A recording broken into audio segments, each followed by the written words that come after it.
ದಿವಸ ಸಾಣೂರಿನಲ್ಲಿರುವಂತ ಜಯಲಕ್ಷ್ಮಿ ಸಿಸ್ಟರ್ನ ಮನೆಗೆ ಬಂದಿದ್ದೇವೆ.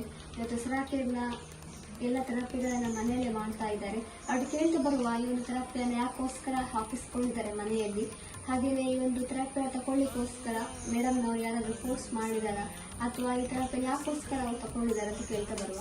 ನಮಸ್ತೆ. ನಮಸ್ತೆ. ಸರಾಕೆರ್ಗೆ ಎಷ್ಟು ದಿವಸ ಬಂದಿದ್ದೀರಾ?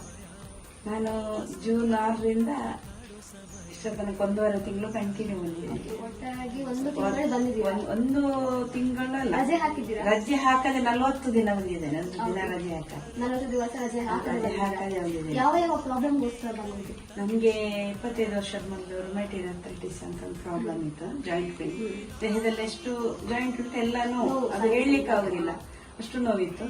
ಆಮೇಲೆ ನನಗೆ ಇತ್ತೀಚೆಗೆ ಕೊಲೆಸ್ಟ್ರಾಲ್, ಆಮೇಲೆ ಇದು ಫ್ಯಾಟಿ ಲಿವರ್ ಎಲ್ಲ ಜಾಸ್ತಿ ಆಯ್ತು. ಯಾಕಂದ್ರೆ ನಾನು 25 ವರ್ಷದಿಂದ ಮದ್ದು ತಗೊಳ್ತಾ ಇದ್ದೇನೆ.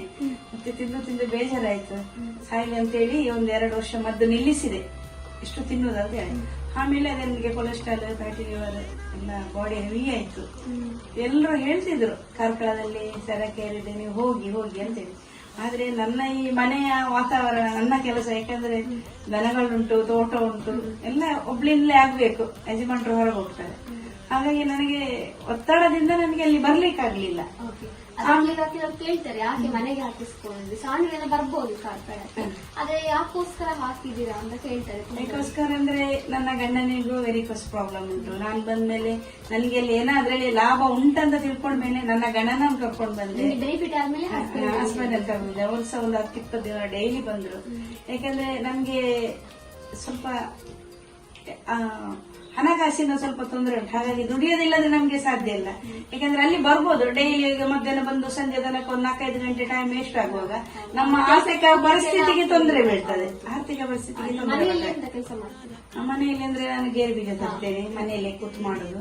ಮತ್ತೆ ಸ್ವಲ್ಪ ಸಣ್ಣ ಪುಟ್ಟ ಕ್ಯಾಟ್ರಿಂಗ್ ಎಲ್ಲ ಬರ್ತದೆ. 50 ಜನರಿಗೆ ಹೋದ್ರೆ ಮನೆಯದ ಕೆಲಸಕ್ಕೆ ತೊಂದರೆ, ಅಂದ್ರೆ ಟೈಮ್ ಅಂದ್ರೆ ಸ್ವಲ್ಪ ಅಡ್ಜಸ್ಟ್ ಆಗ್ತದೆ. ಯಾಕಂದ್ರೆ ನಮ್ಗೆ ಇಲ್ಲಿ ಬರ್ಲಿಕ್ಕೆ 20 ನಿಮಿಷ ಬಸ್ಸಿಗೆ ಉಂಟು, ಅಲ್ಲಿ ಬಸ್ ಕಾದು ಬರ್ಬೇಕು.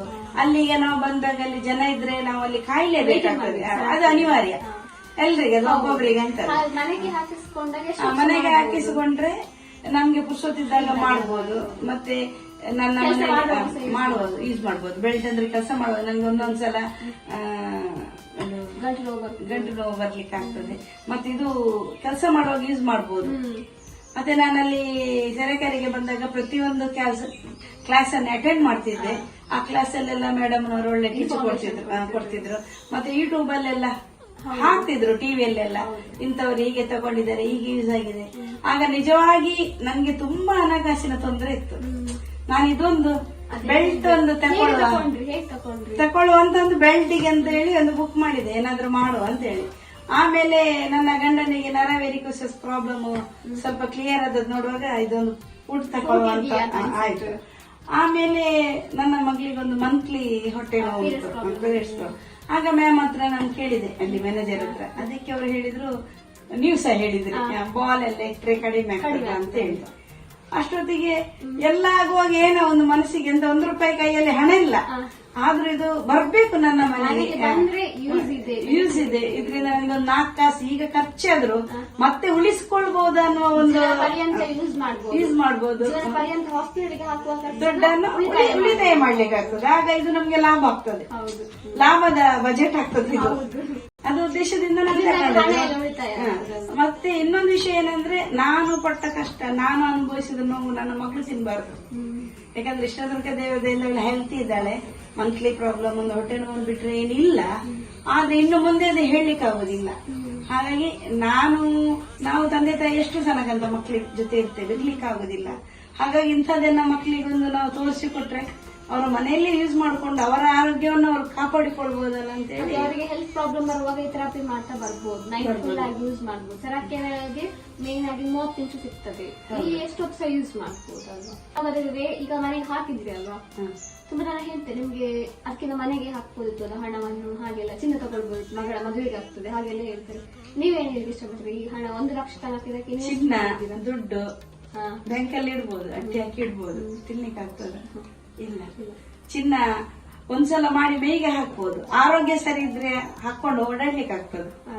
ಇಲ್ಲ ಆರೋಗ್ಯ ಸರಿ ಇದ್ರೆ ಚಿನ್ನ ಮತ್ತೆ ಮಾಡ್ಬೋದು, ಎಷ್ಟು ಸಹ ಮಾಡಿಸ್ಬೋದು. ಆರೋಗ್ಯನಿಲ್ಲದ್ರೆ ಚಿನ್ನ ದುಡ್ಡು ಪ್ರಯೋಜನ ಆಗಲ್ಲ. ಅದ್ರ ಜೊತೆಗೆ ಇದ್ರೂ ಕೂಡ ವೇಸ್ಟ್ ವೇಸ್ಟ್ ಅದು, ಏನು ಪ್ರಯೋಜನಕ್ಕೆ ಬರುದಿಲ್ಲ. ಅದಕ್ಕೋಸ್ಕರ ನಾನು ಅಲ್ಲಿ ಯಾಕಂದ್ರೆ ಅದೊಂದು ಸೆರೆಕೆರೆ ಎನ್ನುವುದು ನನ್ನದೊಂದು ಆರೋಗ್ಯದೊಂದು ಬಾಗಿಲು ಅಂತ ಹೇಳಲಿಕ್ಕೆ ನಾನು ಇಷ್ಟಪಡ್ತೇನೆ. 25 ವರ್ಷದಿಂದ ತಿಂದ ನೋವು ಅಲ್ಲಿ ಒಂದು 3 ದಿನ ಆಗುವಾಗ ನಂದೊಂದು ರಿಸಲ್ಟ್ ಸಿಕ್ತದ ಅಂತ ಆಯ್ತು. ಆಮೇಲೆ ಬಿಡ್ಲಿಲ್ಲ, ಎಷ್ಟು ಕಷ್ಟ ಆದ್ರೂ ಬಂದೆ. ಮಳೆ ಟೈಮು ಎಷ್ಟು ಕೊಡೆ ಹಿಡ್ಕೊಂಡು ಒಂದೊಂದ್ಸಲ ಭಿಕ್ಷೆ ಮಾಡ್ಕೊಂಡು ಇಲ್ಲಿಂದ ಅಲ್ಲಿಗೆ ಇಲ್ಲಿಂದ ನಂಗೆ 150 ರೂಪಾಯಿ ರಿಕ್ಷಕ್ಕೆ ಆಗ್ತದೆ. ಲೇಟ್ ಆದ್ರೂ ಮಳೆ ತುಂಬಾ ಬಂದ್ರೆ ರಿಕ್ಷಾದಲ್ಲಿ ಬಂದಿದ್ದೇನೆ. ಯಾಕಂದ್ರೆ ನಾನು ರಿಕ್ಷಕ್ಕೆ ಬಾಡಿಗೆ ಕೊಡ್ತೇನಲ್ಲ, ಅದು ವೇಸ್ಟ್ ಆಗ್ತದ ಅಂತ ಹೇಳಿ ನಾನು ತಲೆಯಲ್ಲಿ ಯೋಚನೆ ಮಾಡ್ಲಿಲ್ಲ. ನನಗೆ ಇದ್ರಲ್ಲಿ ಏನೋ ಒಂದು ಉಂಟು, ಆಗ್ತದೆ.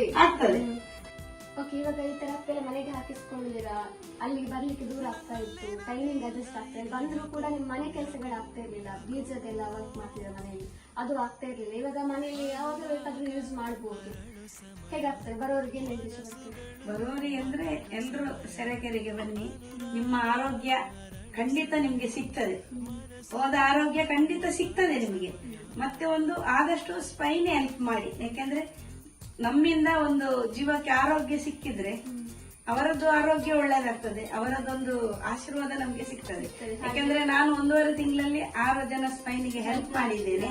ಇನ್ನು ಮುಂದೆ ಸಹ ನಾನು ಮನೆಗೆ ತಂದ್ರೆ ಸಹ ನಿಮ್ಮ ಬಾಂಧವ್ಯವನ್ನು ಬಿಡ್ಲಿಕ್ಕಿಲ್ಲ, ನಿಮ್ಮ ಜೊತೆ ಬರ್ತೇನೆ, ನಿಮ್ಮೊಟ್ಟಿಗೆ ಯಾವಾಗ್ಲೂ ಇರ್ತೇನೆ. ನನ್ನಿಂದ ಆದಷ್ಟು ಸ್ಪೈನ್ ಹೆಲ್ಪ್ ಅಲ್ಲಿಗೆ ಮಾಡ್ತೇನೆ. ಸರಾಕೆರೆಗೆ ಸಹ ಬನ್ನಿ, ಅವಾಗ ಟೈಮ್ ಸಿಗುವಾಗ ಖಂಡಿತ ಬರ್ತೇನೆ. ಹಾಗೆ ತುಂಬಾ ಯೂಸ್ ಮಾಡ್ಲಿಕ್ಕೆ ಮನೆಯಲ್ಲಿ ಯೂಸ್ ಮಾಡ್ತಾ ಬನ್ನಿ.